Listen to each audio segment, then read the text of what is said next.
Alrighty, so I got the Mauritanian. Hopefully, I'm pronouncing that word correctly. So the Mauritanian is rated R. It's a drama, mystery, and thriller from 2021. It's 2 hours long. 75% of critics gave it a good review on Rotten Tomatoes. The consensus being the Mauritanian takes a frustrating, generic approach to a real life story that might have been inspirational in other hands, but uh, Tahar Rahim's performance elevates the uneven material, but more audience members liked it, 84%. All right, so the premise, let's see, based on the New York Times bestselling memoir, Guantanamo Diary by Mohamedou Ould Slahi. This is the inspiring true story of Slahi's fight for freedom after being detained and imprisoned without charge by the U.S. government for years. Alone and afraid, Slahi finds allies in defense attorney Nancy Hollander and her associate Terry Duncan, who battle the U.S. government in a fight for justice that tests their commitment to the law and their client at every turn. Their controversial advocacy, along with evidence uncovered by a formidable military prosecutor, Lieutenant Colonel Stuart Couch, uncovers shocking truths and ultimately proves that the human spirit cannot be locked up. So this film is rated R for language, a sexual assault, and violence.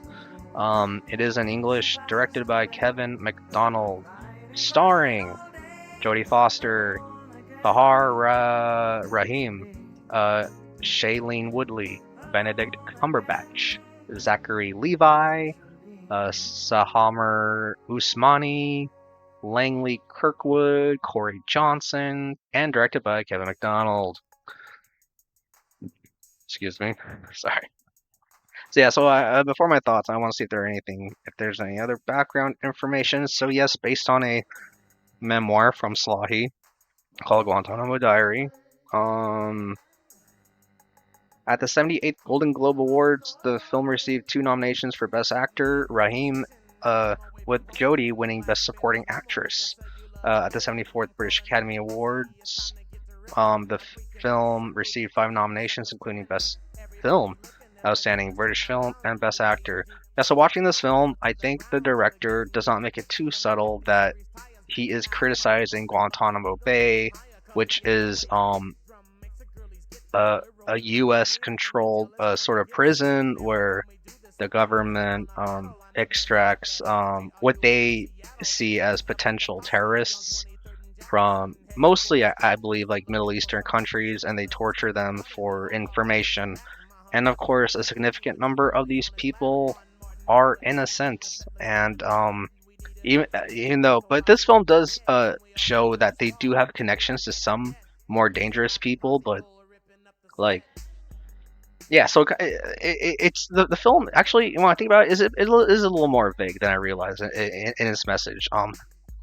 Because it does show like how brutal the torture is. Yeah, like like some of the male, like they're all males, I think. Yeah, like some of them are sexually assaulted, like why straight are, and they have violence inflicted on them, and like weird psychological torture, like blasting loud music in their ears for like a long time and not having them sleep, or like chaining them or roping them up in weird positions, and I guess not having them shower.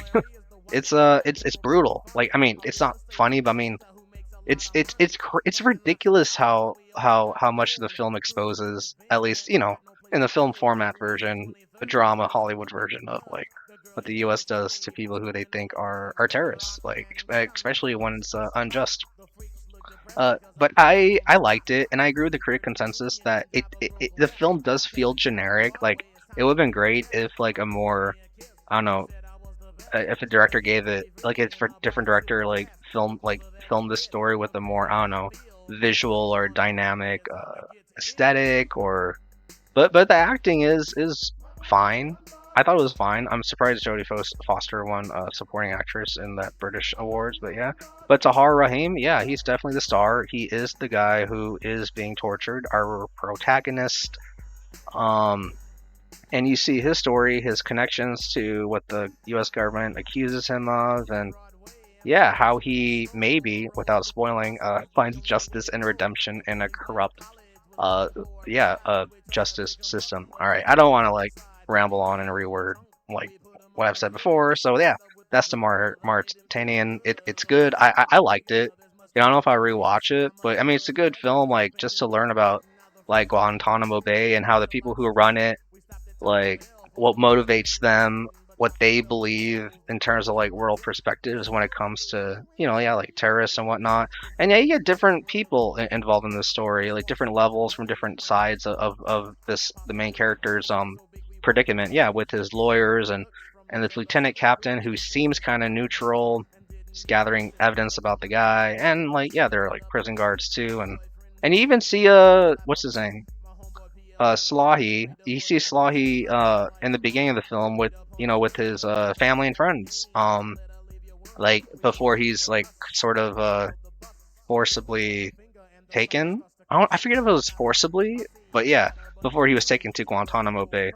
So yeah, there's a great deal of humanizing this protagonist in the film.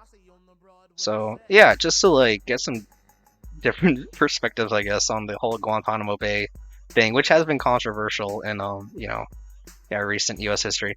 All right, so I recommend it. It is rated R. It's 2 hours long. Until then, take it easy, y'all. Peace.